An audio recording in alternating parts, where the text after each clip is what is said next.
Welcome to Watermark's Church Leadership Podcast, a conversation with church leaders for church leaders. I'm your host, John McGee. Thanks so much for joining us today.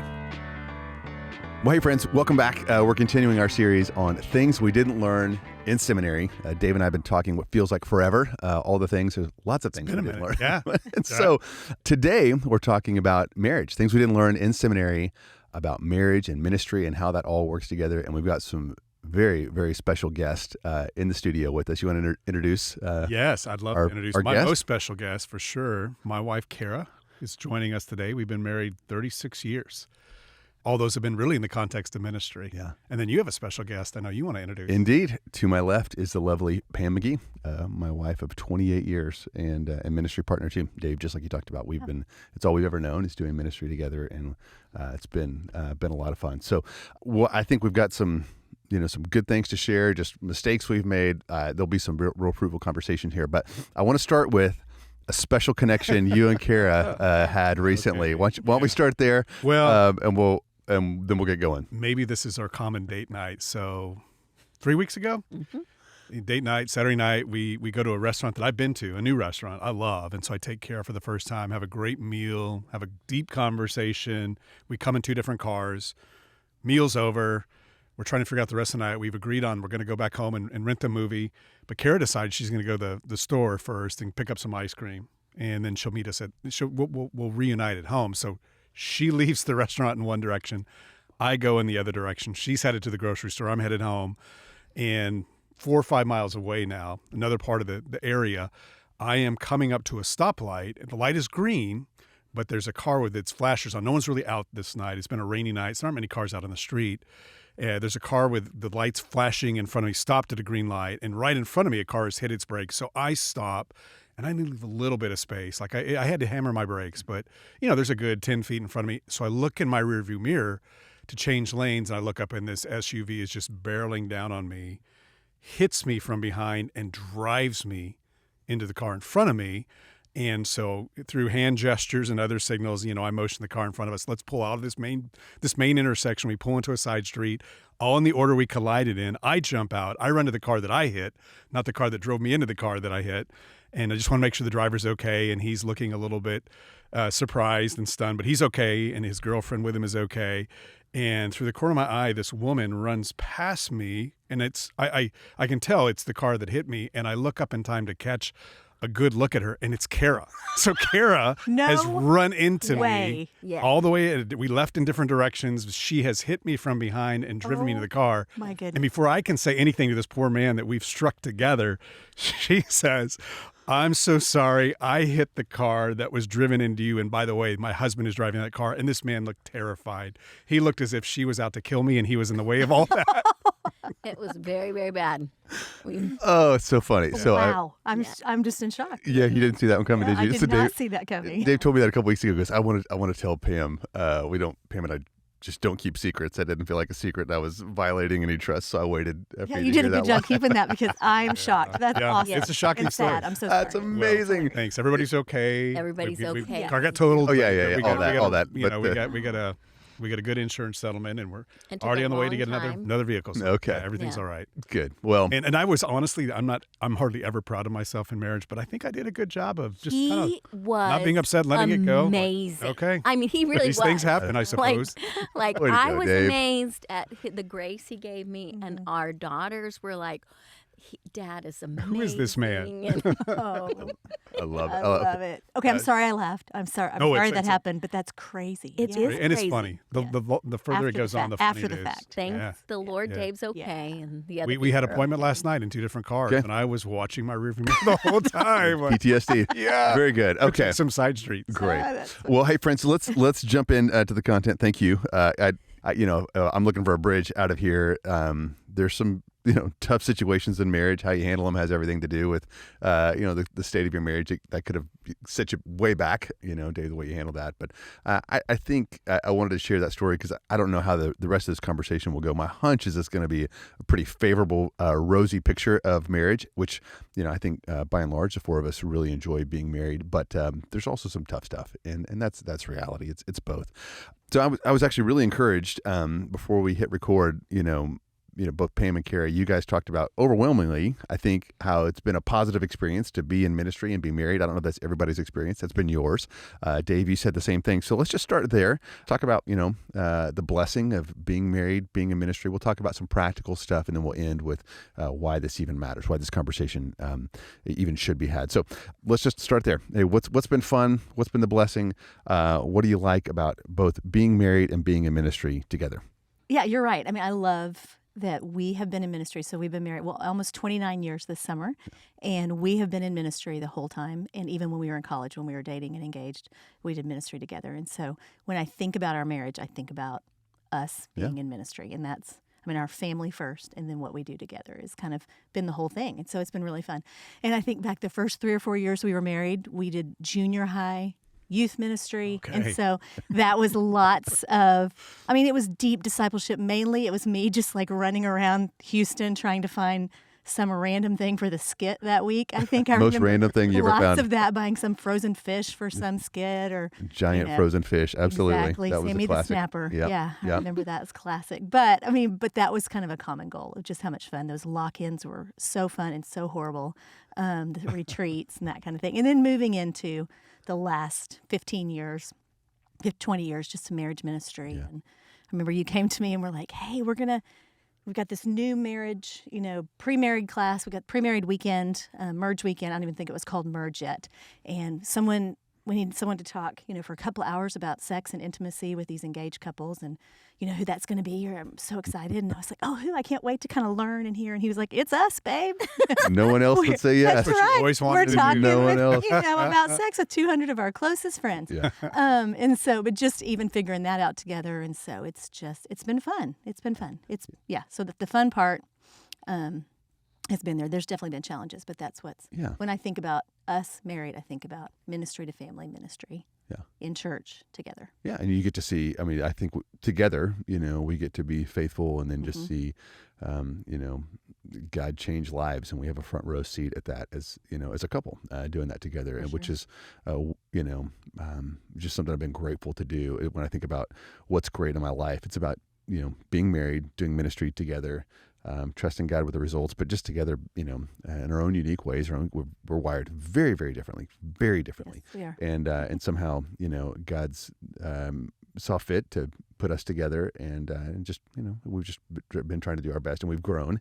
That very first night, I do remember sharing with you, you're gonna speak about sex, and you're like, what are you doing? Why? And then it was so great. We were on a boat a few weeks ago. We're out literally on the middle of the ocean on a giant sailboat, which is rocking. It's moving back and forth, guys. We're sitting in the middle of the deck, and I look over, and Pam's got like this athletic position. She's sitting there. We're speaking. I had to keep my stance Had wide so I your sea didn't legs, fall. Right, and the boat's rocking, and we were talking about sex, and it was really easy. It was fun. That was the night we talked about sex. It was really, ironically, really rocky, and and so just even growing together in that, there's been hard. Of course, there has been, but by and large, I think it's been a real blessing, and so I think if I wanted to start with anywhere, it would be those of you who aren't married, and maybe one day hope to be. It can actually be a fantastic thing. I know there's horror stories. I know divorce rates are high, and they're high in ministry in the church, but overwhelmingly it can be a really, really positive experience. So Dave and Kara, first thoughts just about your journey, what's been fun, the blessing of being married and being in ministry. Yeah, Dave and I have the blessing of growing up together. So I was about 12, he was 13, and we met. Amazing. Not when we married, though. It was later than that. That's right. Well, we met. Yeah. We didn't get married. We Right. met in youth No. group. And we met doing ministry. We met sharing the gospel in groups through the church and church choir, even though Dave hates Well, I was there because of singing. you. That's why I was there. Yeah, So you're yeah. the draw. Yes. And so that's how we met. And then that's where the journey was. And so I have always loved doing ministry with Dave. Yeah.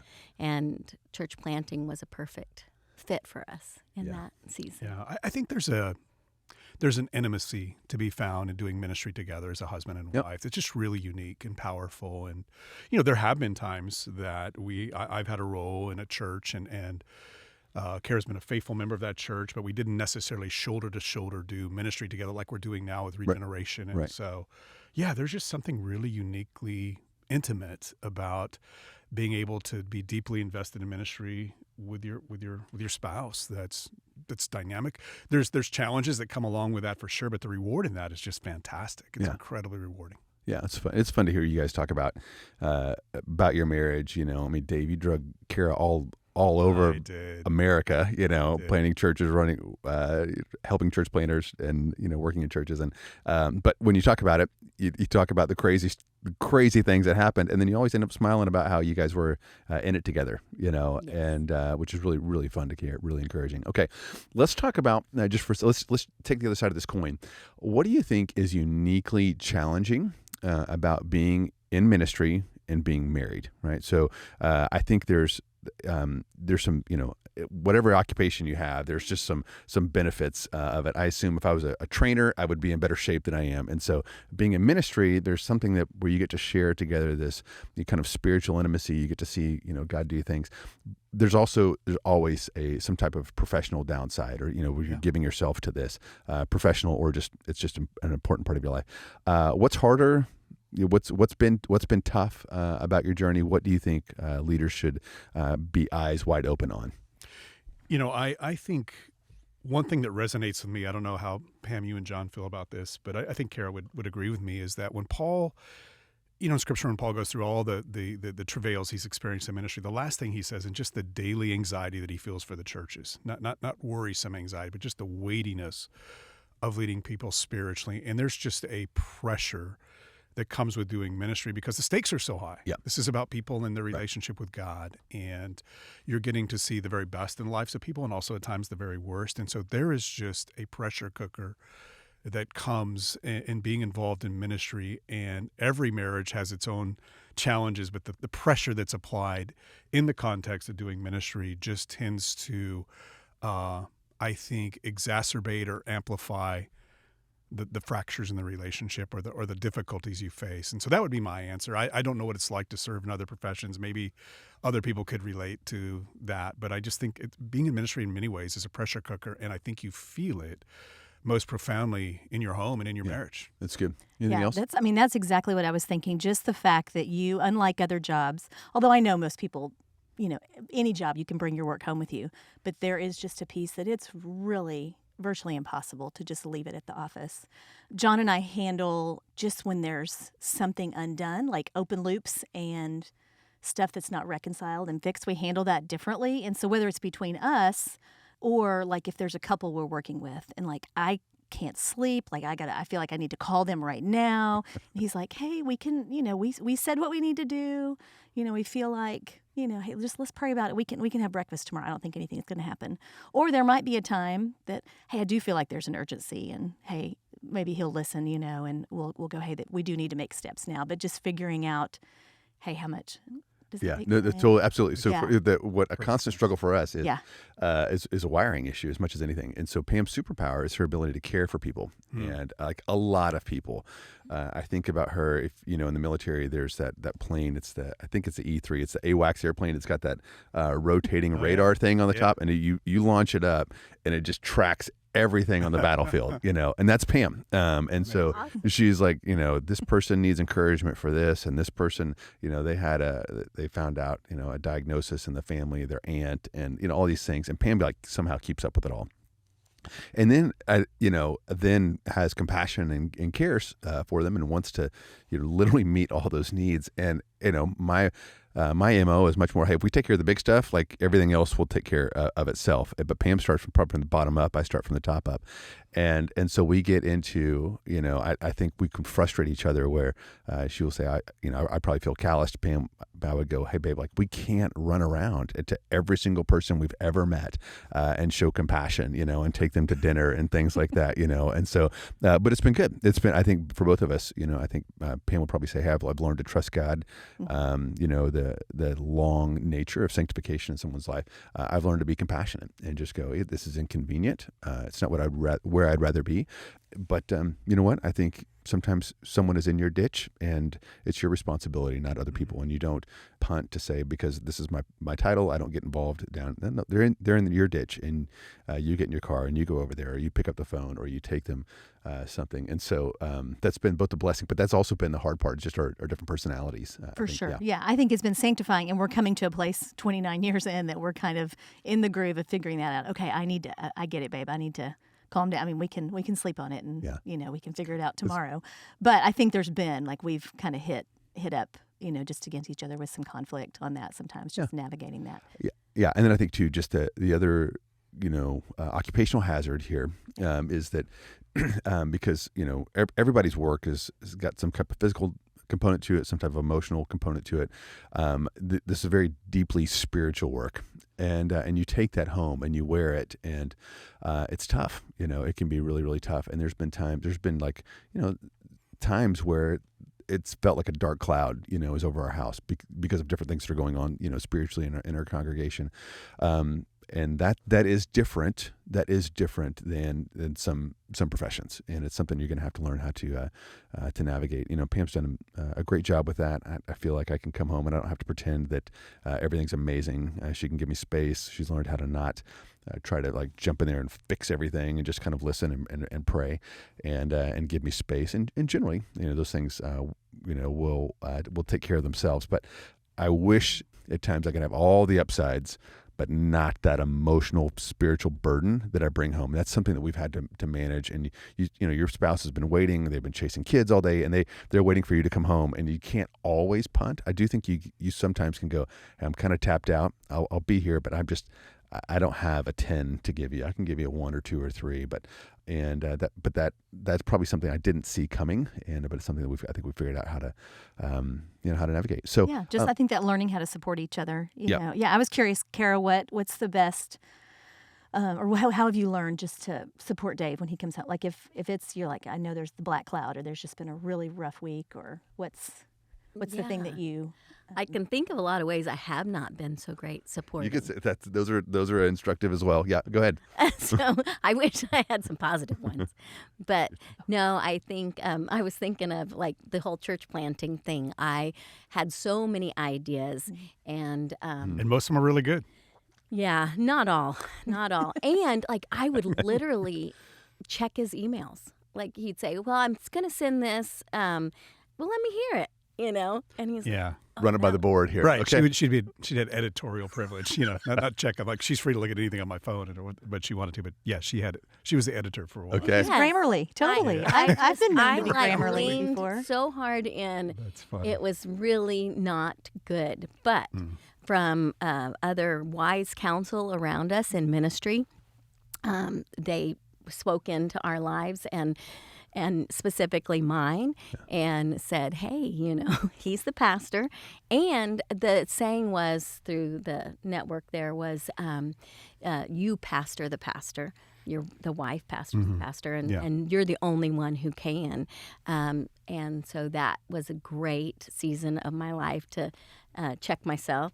And I just that's when I did start doing more positive things as far as praying for Dave and really, just supporting him in the decisions that God had led him in. And she's being modest. One of the things about her, she's got a genius EQ, and she can just read me, from a mile away. And so every night I'd come in, I think she could look me in the eye quickly and think, okay, man, he's a little bit joyful today, and so let's celebrate at dinner, or, he needs a little bit of space and time, and so let me accommodate him in that way. So she's always been really in tune to, and quick and accurately able to read where I'm at. I think for us, as you guys talked about your personality differences, I think for us where we've experienced the worst part of being married in ministry is the way that our sin areas work together. Yeah. So I think it's okay for me to share, because you've been public in this with Regen, that Kara has a propensity to be codependent.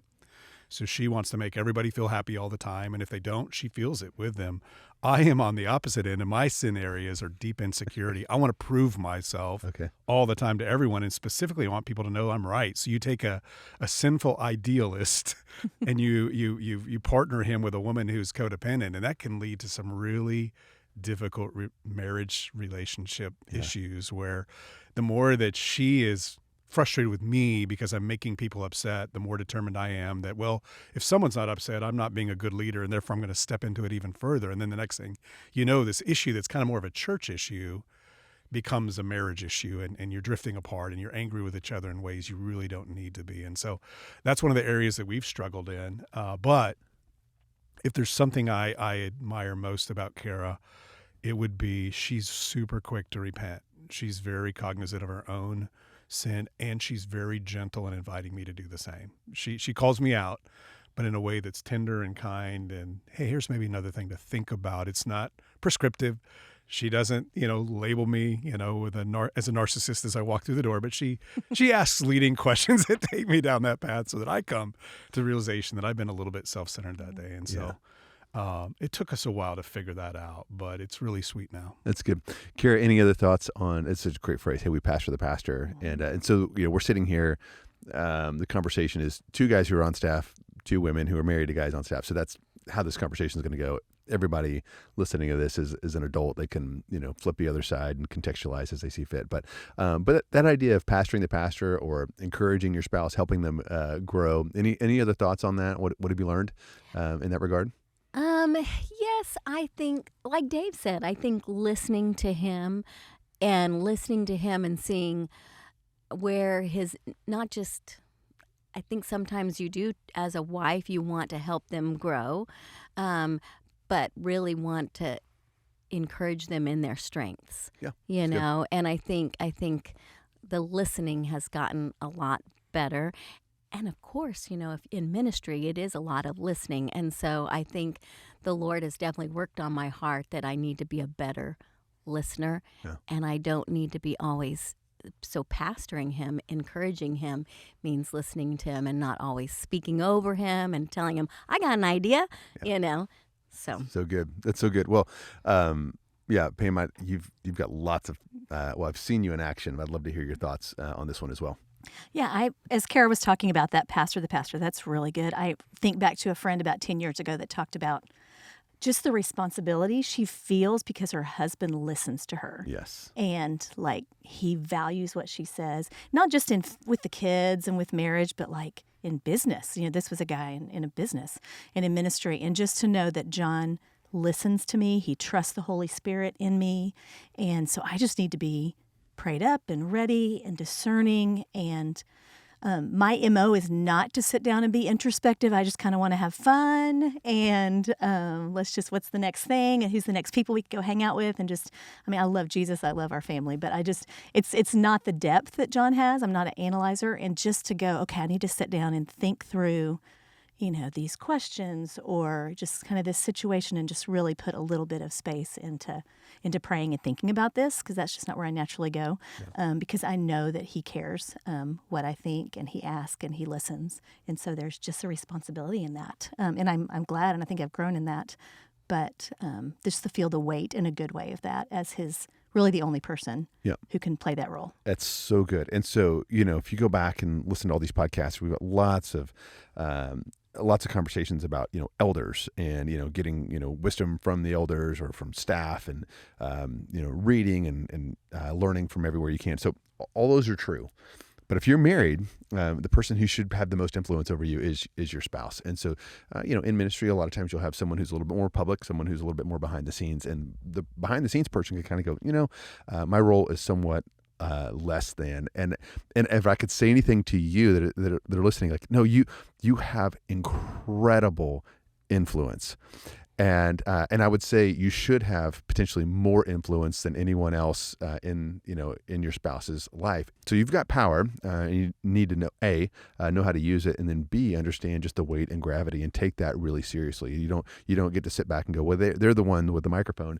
I take care of the house or the kids or whatever. No, you're actually the one who can go on a walk and say, hey, tell me how you're feeling. Have you thought about? I've been wondering. I've been praying. Hey, can you try this on for size? I might not be right, but I'm just wondering, or, hey, are you open to some feedback, and a spouse has the ability to say something that no one else can. And I feel like I could fill up the rest of this conversation with stories like that. The one that comes to mind, Pam, is the sarcasm, admonishment years ago. I don't know. Do you remember that at all? So I haven't shared this with you guys, but Pam and I are leaving. Kind of the social gathering. We hop in a car. We had, I remember the car. I can remember where we were sitting, and the whole conversation. And I'm basically trying to get Pam to tell me just how funny I was that night. I was like, basically, you just have, sometimes you just go like, I was pretty funny tonight, and so I'm probably throwing her, some kind of leading questions or comments where she can come back and go, that was just, you were hilarious. I laughed so hard. And so I'm doing this, and she's not biting, and so I think I just came out and said, like, I was pretty funny tonight.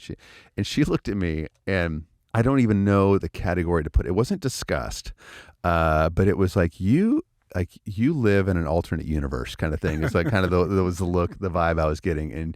And she said, here's the thing. And she wasn't mean. She was not mean. There was no anger. There was no energy around it. It was like a compassionate. It was a compassionate conversation, candidly. But she just said, hey, I'm not sure you understand that, like, your words really have bite to them. And when you're in those situations, and so you're sharing these witty comebacks, and people are laughing. And she said, it makes me wonder, honestly, if it's a nervous laughter, because they're worried if they are going to be your next victim. And man, I remember, to my shame, it was like a flash of anger, like, are you kidding me? And I didn't say anything, and I just sat on it, and I thought, you know what? She's right. Everyone, there was, many other people in the room, many other people that were walking with me during that season that all experienced that sarcasm. There was one person who could lean in and do so kindly and softly.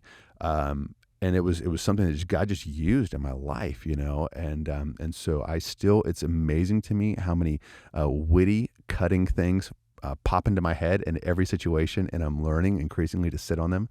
I remember after that conversation, we go to social situations, and I'm sitting there with my Diet Coke or whatever, and I didn't have anything to say, like, because I've been so trained to just be sarcastic. I was like, I don't have anything, and I just sit there and kind of hold my Diet Coke and watch the whole thing go on until I learned how to, I'm overplaying this, but just talk like an adult and ask questions and things like that. So, but that's a little overplayed, but it's very emblematic of I think the really important, weighty, incredible role that a spouse has to play when you're in ministry, in any marriage.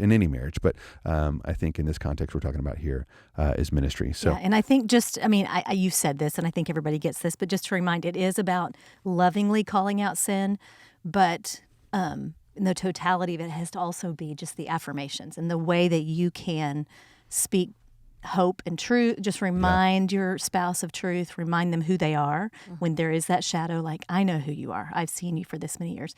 And so I'm going to call out hard stuff, but I'm also going to remind you who you are and just speak incredible affirmation that no one else can. Yep. Kira, I had one question for you before we hop off this that I wanted to ask you.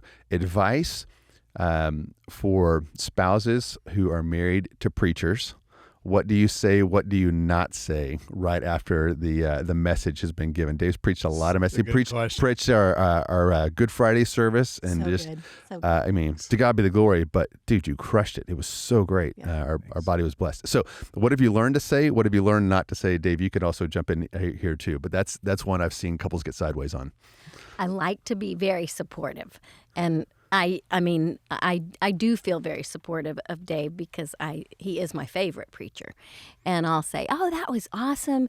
Hey, I love this point. And I do really get into the sermons. I'm a note taker. And so I do really like to support what, I really enjoy his messages. And so I do try to be really positive. And I do want to be sensitive if I can tell by his body posture that he didn't feel great about that message, you know, and I can tell all kinds of ways. Like he has a text that he'll send me.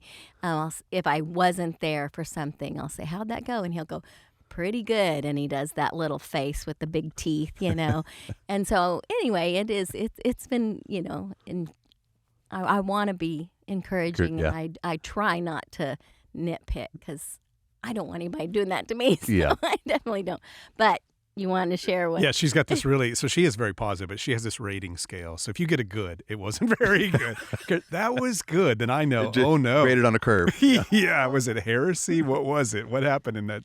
What was bad about it? One of the things, though, that she does, she knows, she's so used to my style that she knows when I'm on, when I'm not. But unbeknownst to her, a couple of years ago, I noticed, hey, everybody is manuscripting. John, you and I went to the same seminary. We learned to preach without notes. And so always had a most minimalistic outline in front of me, and I just go kind of off the top of my head or what I've rehearsed. And so I've noticed all the younger preachers that I admired that I was working with at the time were manuscripting. So I'll just try it, So I did it, and it just fell flat. And so, but I didn't tell Kara. And so after the sermon, I said, what'd you think? And she said, did you do anything different? I said, yeah.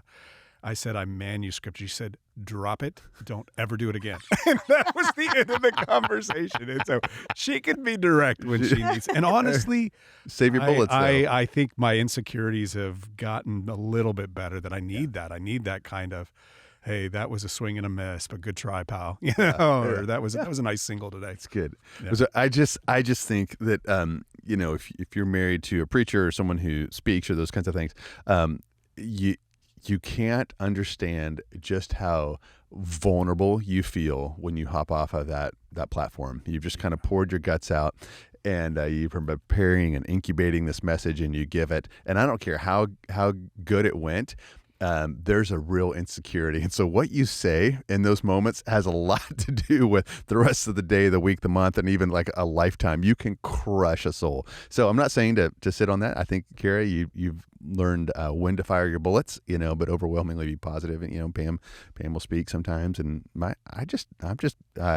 whatever she says, how was it? It's like, man, I was just glad to be there. It was so fun to watch you, and if you want to press and, and get down technical, that's probably, you can do that, 3 days later. Don't do that in the moment. Again, it's just kind of people are really vulnerable. It's a funny part of being married to someone in ministry or in leadership in any kind of capacity. So I want to talk about just rapid fire things and ideas on how to have a great marriage in the context of ministry. And so you don't need a prompt if you've just got something that you want to say. And let me I'll start here.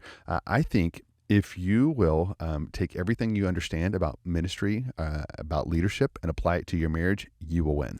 And here's what I see is that people will, they like crush it, from early in the morning until the time they come home. They are attentive. They listen really well. They've got clarity on where they're going. They've got big ideas. They're developing people. They're resolving conflict. They walk in. They walk home and they've left nothing in the tank, or someone doesn't greet them at the door. They wish they should be greeted, and they just kind of forget all of that stuff and become a different person. And I would just say for most people, they don't need marriage books are super helpful. Fan of marriage intensives, all the things. But if you'll just take some of those same skills that you know about leading organizations, leading other people, leading things, and apply them to your marriage, and I would just use the word intentionality. Just take that same intentionality, whatever it is that you're trying to build, lead, grow, and apply that same intentionality, you will have a fantastic marriage. And you will figure out what needs to happen. Just like I will bet you, if you're listening to this podcast, we could drop you in any organization that's a bit of a mess. You will, with some intentionality and a lot of hard work, prayer, and energy, you will fix whatever is in front of you, or you will die trying. And if you'll just apply that same MO to your marriage, you will do great. So that would be one I'd want leaders to know. You have it in you. You know all these things. You just need to apply it to the person that you wake up to, that God's son, God's daughter, that he has given you to be yoked with until death do us part. So what else comes to mind about how to have a great marriage? One of the things that I've seen in our marriage and other marriages that I think is consistent when you see a happy marriage, a godly and a happy marriage, is just a dynamic spirituality at the core of it, meaning that it's mutually encouraging. I started out thinking that, okay, my job is to open up the Bible and, almost teach Kara a seminary class, every night at dinner, which, there were things that, and I was going through seminary at the time, so there were things that were interesting to her, but that's not really how she was going to connect deeply with the Lord. That might be interesting in a trivial way. But over time, what I learned is she just has this dynamic, abiding relationship with Jesus. And what we began to do over the years is just share our devotional insights. And I've gained so much from what she's learning. And it's really been something that's been edifying to me and encouraging me. And I hope there's things that I've done for her in the same way. But when that dynamic is in place, it's give and take. It's not just the pastor is pastoring his wife in the way that he might pastor a congregant, and I'm not suggesting that we don't open up the Bible and study together. We should. But there's that dynamic of spirituality that's happening. It's just great. It's just really great. And when it's absent, you feel it. You feel dry and you feel like, oh, this is harder than it has to be. Yeah, that's good. I know there's better husbands than me. They would pull this off. But we have that same story, Dave. Our literally first day back from the honeymoon, we've got this little table. I could picture it. It's got 3 legs on it, so it's a little bit wobbly. It's white. We're sitting there. We both have our NIV study Bibles. And so it's game time. I'm now going to lead my wife spiritually. I'm ready for this. And we open up our Bibles, and I'm going to teach Pam something from Scripture. And we go through a couple verses, and I say, this passage means this. And she goes, no, it doesn't. She said, I don't think that's what it means. I don't think that's what it means. And so to say we argued would be to overplay it, but we sat there and discussed it. And I go, I don't know what spiritual leadership is, but I don't think this is it, And if this is what it takes is for me to encourage Pam spiritually, just to lead her in a Bible study daily, I don't think I'm going to be very good at this marriage thing, And we settled into a spot that's like, hey, this is what God's doing in my life. What about you? What are you learning? What words of encouragement do you have for me, and vice versa? What are we seeing in our kids' life? It's been really fun, but it hasn't been.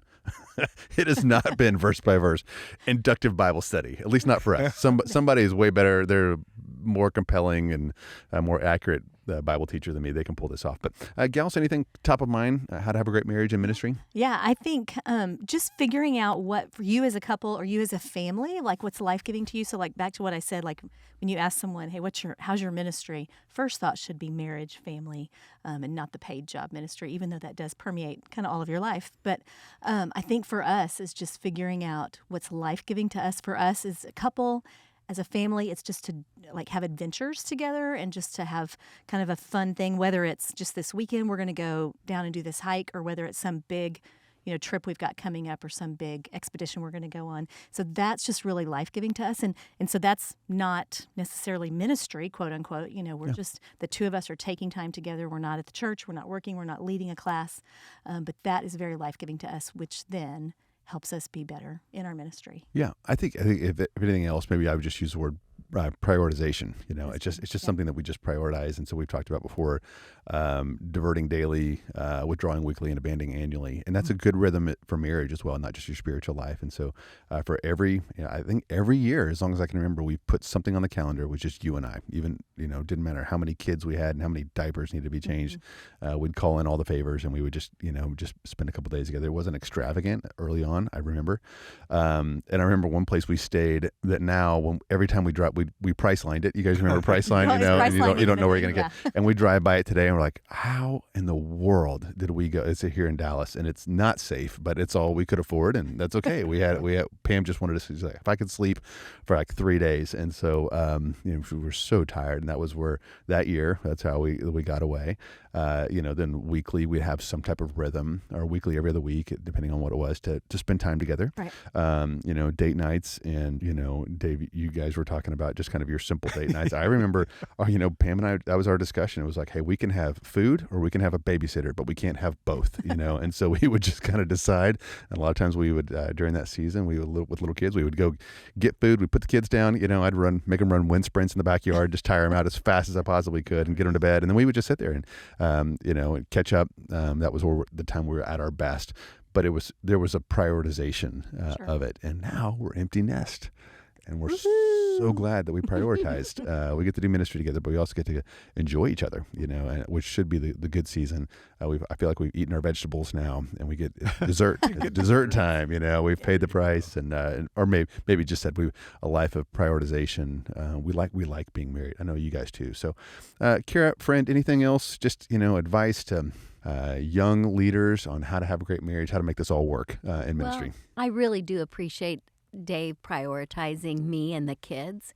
And even when we were we were, I think, just engaged, and I lived in Chicago, and he came, and my pastor was talking to us, and he said, make your wife first in your life, and make your kids your priority. Don't let the church, overpower that. And we heard that, and we did listen, and we haven't done it perfectly, but it's always been in the back of our mind, and that has been our goal. And our goal was that we would love Jesus, that we would love one another, that we would love the church, and then we prayed for that for our kids, that they would love Jesus, that they would love one another, and that they would love the church. And by God's grace, they do, and we do, and it is all a work of the Holy Spirit for sure, because we are we are sinners in need of saving, and He is saving us for sure. In spite of us. Yeah, that's good, but just a priority that you guys have felt like out of the gate. It's not what we're going to get to when after the important work of church is done. Yeah. But it is the important work. It is above all else. I can remember, like we talked about earlier. We didn't have the money for babysitting and stuff, but moving the couch around, in our den and making it look the den look different. So it was our date night, but it just happened to be at our house while the kids were asleep. And then also just family stuff, we would do Monday night wrestling, With the kids or with each other as a couple? That was actually with the kids. That might have been more fun, but it was the kids. Yes, and they remember that. They remember Monday night. Sock fight night. Yeah, it was fun. Jillian was the most powerful. I took a beating every Monday night. I was the big loser. My goodness. As it should be. Yeah. As it should be. Yeah, but you don't regret any of that. And at the time, your blood sugar was low. You had problems to solve. Inbox, it was out of control. Yeah. And you said, hey, I can have a date night, or I can play with my kids, and you don't regret it. I don't, John. And one of the things I did really intentionally, I don't know if Kara knows I did this because I didn't put it on a calendar or anything, but I just probably once a month, if not once every other month, we would go out and have a date night. And my sole objective was just to listen to her, what her vision and her dreams were for our family. Because so much of what I was doing as the visionary leader of the church, that bleeds into everything. And all you do all the time is talk about what you want to do and where you want to go. And it just gets old. It gets hard for her. And so I would just listen. And my one objective is, honey, what do you dream about our family? What do you dream about our life together? What's your vision for what's happening? And then she's just been super faithful through the years to drop stories in a way that's really encouraging, and just seeing evidence of God's grace. And whether it's our friends that we're ministering to, whether it's the church, she just was particularly attentive to capture stories and points of inflection when God was at work. And she wanted to remind me, because so much of what we do is invisible. Like, we don't see the fruit of it. And she was so quick to show us that together. So, but I love those nights where I just listened and I asked questions, and I really got a sense of what the Lord was doing in her heart and the way He was forming her dreams and her desires for our future together, rather than just, hey, I'm here to lead, and I've got a great direction. Here's a PowerPoint presentation, Kara, and here's a new vision statement for us together. Let's go. I had to fight that. It's so good. Yeah, so good. I love that. Just reminding stories, just to remind, hey, God's been using us sometimes because we're in the weeds. We kind of forget that. And God's been really gracious lately just to send even just a couple of emails John's way that He's forwarded to me from just people that we never would have heard of, maybe known till eternity, that have just said, hey, this has made an impact. Wow. And so that's been encouraging. And then I remember when our kids were young and we were trying to get up here, Reengage was starting, and small group, and the younger ones didn't want to be in childcare. It was just a lot. And then we would come home and just tell stories with appropriate detail, and for their age, but just, hey guys, you get credit for this too. This is a family ministry. We're doing this together. Thanks for taking one for the team. Let me just tell you about this husband and wife who weren't going to make it.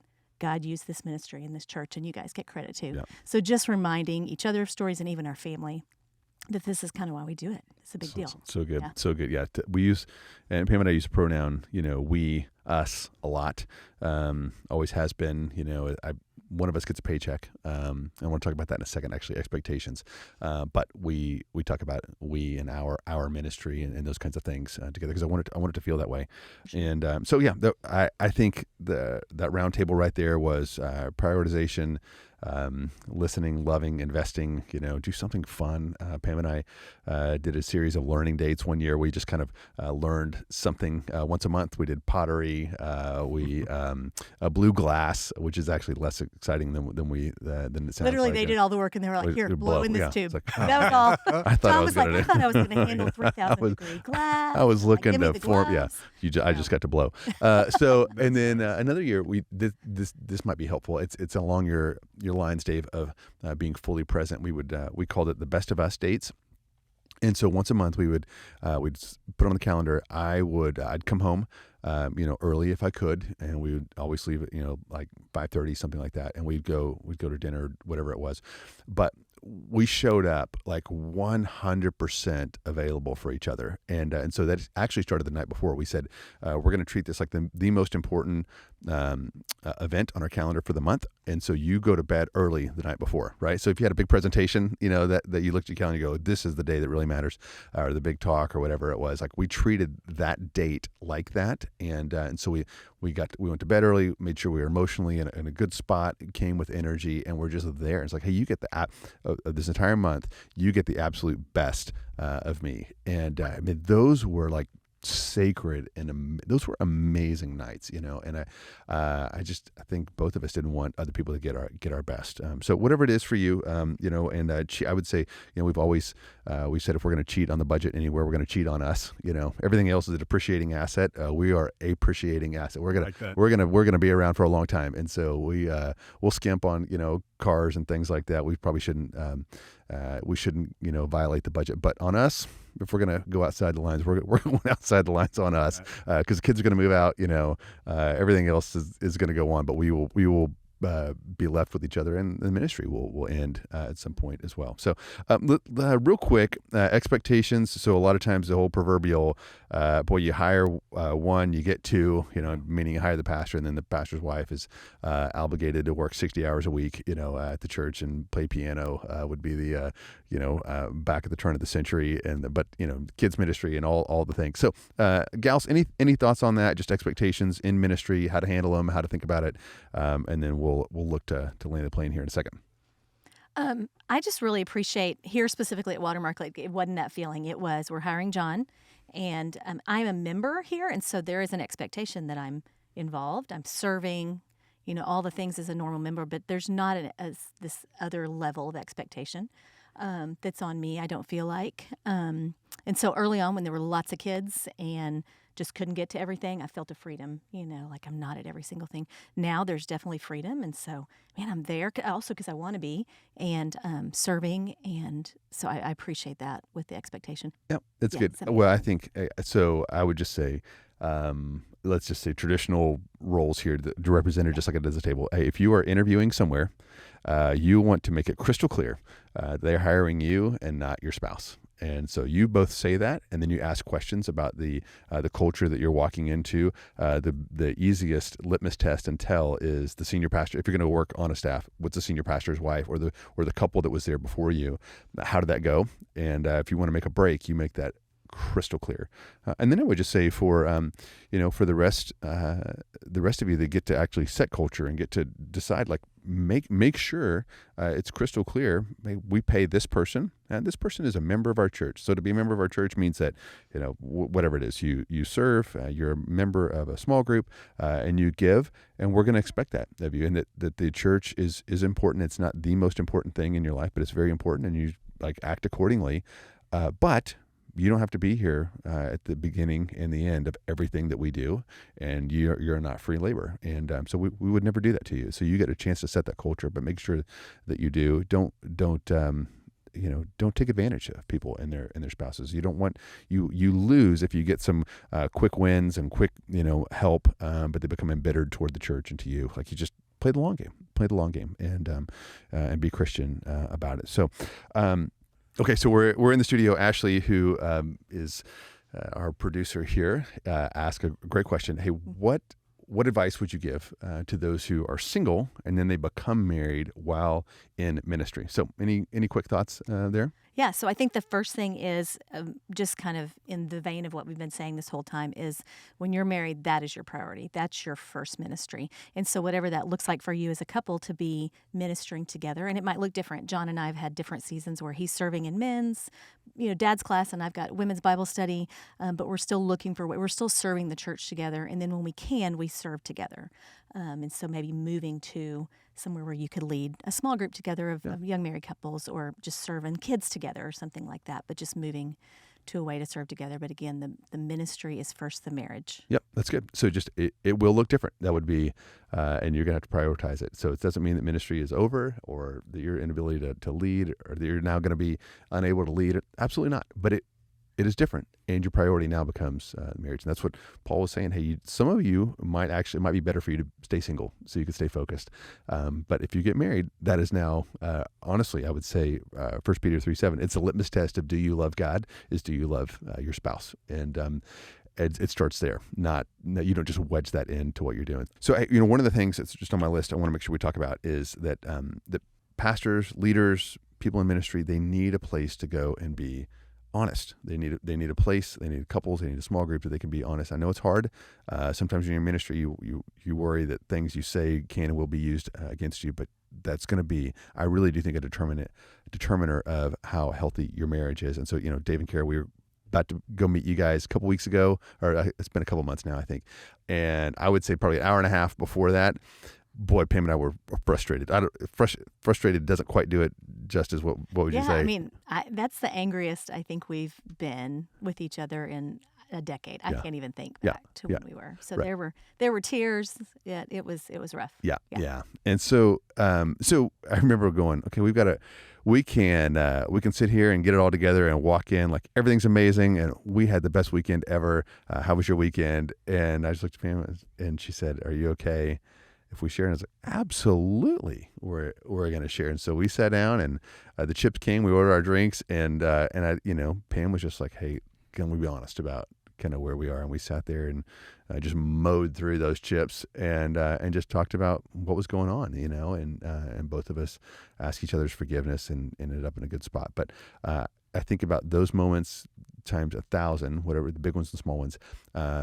People tend to not want to share those with anybody else, and I think that's a part of God's grace is just sharing and having other people in your life that can walk with you and can admonish, encourage, help, and be patient. And so Dave and Carrie, you guys were great that night. Pam, I appreciated you just wanting to be honest, and I think it's a good model if you can get there. Be careful, I wouldn't run around with every person you've ever met and tell them, hey, we're so ticked off at each other tonight. But and I think too, a competitive advantage we have as Christian leaders is we understand, we teach the gospel, and boy, we should be able to give it and express it to each other. And Pam and I think about that Ephesians 2, where we are by nature deserving of wrath, but instead God gave us mercy.